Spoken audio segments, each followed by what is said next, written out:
Bonjour et bienvenue à tous sur notre chaîne Astronature 49 pour cette nouvelle émission consacrée aux éphémérides du mois de mai 2023. Et donc ce mois-ci, nous sommes en compagnie de nos trois astronomes amateurs qui vont pouvoir nous commenter ces trois événements que nous avons choisis pour ce mois de mai, à savoir donc une pluie d'étoiles filantes, un rapprochement entre Vénus et M35 et plusieurs transits simultanés sur Jupiter. Et on va commencer cette émission par commenter cet événement qui aura lieu le 6 mai. C'est le maximum de la pluie d'étoiles filantes des états aquarides. Donc, je vais laisser Pascal en parler.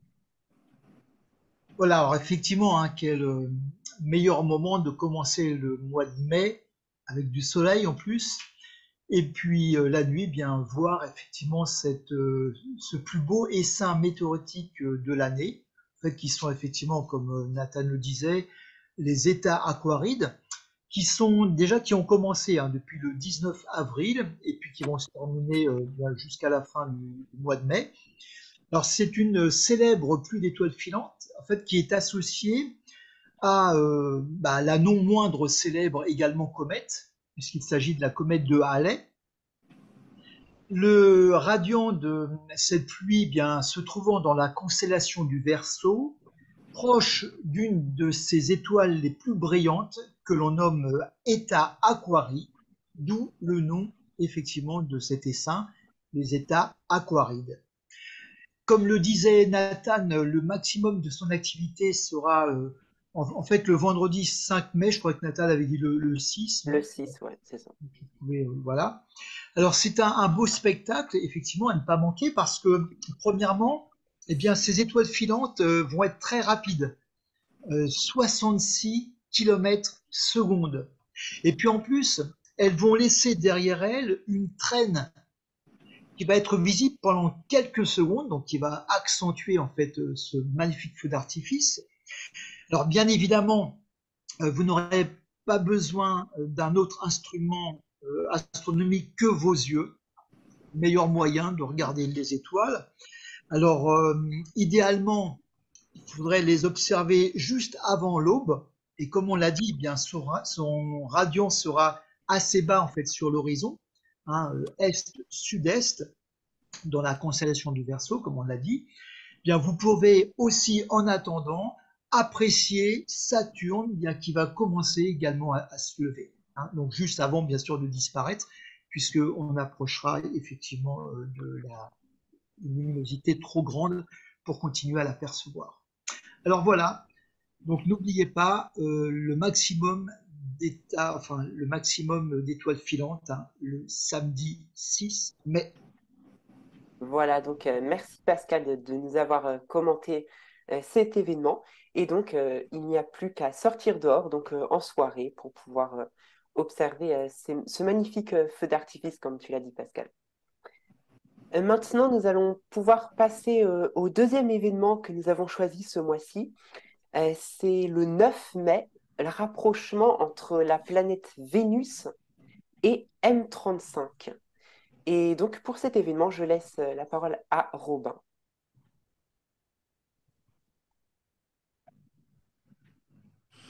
Donc oui, effectivement, vous aurez toujours en soirée l'opportunité de voir et d'observer un rapprochement entre deux astres, M35 et Vénus, qui est une planète. Et donc ça se passera le 9 mai, en soirée. Donc il faudra compter entre 22h30 et minuit à peu près. Et donc dans quelle direction il faudra regarder? Il faudra regarder à peu près vers l'horizon ouest. Voilà. Donc, je vais décrire un petit peu les deux objets. Vénus, vous la connaissez certainement, c'est une planète qui sera très très lumineuse, que vous pourrez observer que ce soit au télescope ou même à l'œil nu, vu que c'est une planète qu'on voit très très bien à l'œil nu, une des plus brillantes d'ailleurs.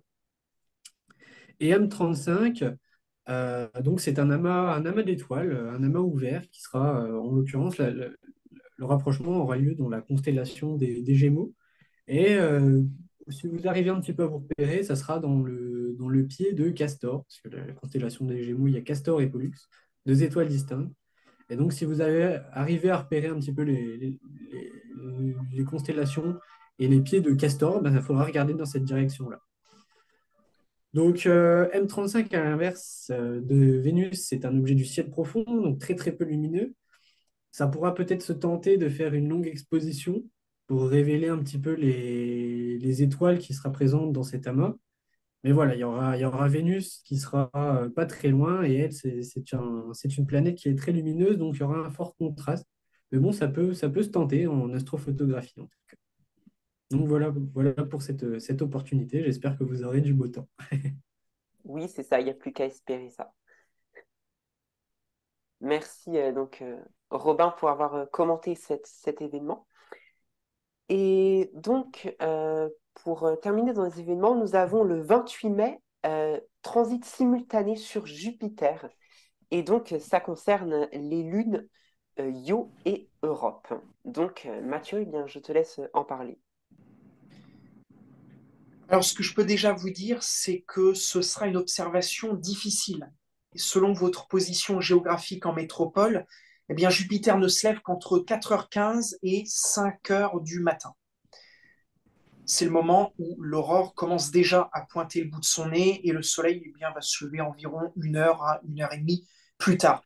Donc, autant signaler tout de suite que Jupiter n'aura pas le temps de monter très haut sur l'horizon est. Alors au télescope, vous aurez l'occasion de constater que ces 4 lunes galiléennes sont bien présentes. Les 2 plus proches de Jupiter sont Io et Europe. Alors le spectacle en lui-même donc démarre dans les environs de 4h30 heure locale. Pour la plupart des métropolitains, Jupiter sera au ras de l'horizon, voire encore sous l'horizon. C'est là qu'apparaît l'ombre d'Europe sur le limbe aux alentours de 30 degrés sud sur le disque jovien. 10 minutes plus tard, c'est au tour de l'ombre de Io d'émerger vers 15 degrés sud, donc un tout petit peu plus haut en latitude. Alors profitez bien du court moment que vous aurez avant le lever du soleil pour noter leur déplacement. Avec le ciel s'illuminant, eh bien, les contrastes s'effacent très vite. Io et Europe s'avancent tout aussi rapidement vers Jupiter. Malheureusement, vous n'aurez pas le loisir de les voir passer devant le disque jovien. En effet, Io le touche vers 5h30, Europe un peu après 6h, 6h05, je vais noter personnellement. Sauf qu'à cette heure-là, eh bien, le Soleil est déjà debout et Jupiter ressemble plus à une grosse boule toute blanche et sa lune commence à se fondre dans le décor. Donc une observation difficile, comme je le disais en introduction, mais notez toutefois eh bien, que c'est l'événement qui va démarrer, qui va lancer l'ouverture de la chasse aux éclipses sur Jupiter. Et vous en aurez ensuite tout au long de l'été, jusqu'à cet automne où on atteindra l'opposition de Jupiter avec le Soleil. Donc il y aura d'autres occasions évidemment d'observer des éclipses sur Jupiter. Celle-ci n'est certainement pas la meilleure de la saison, mais voilà, c'est le début. Donc si vous voulez vous lancer dans cette observation, eh bien, n'hésitez pas. Vous avez maintenant toutes les clés en main pour ce faire. Donc, une observation difficile, certes, comme tu viens de le dire, mais ce n'est que la première de la saison des éclipses sur Jupiter.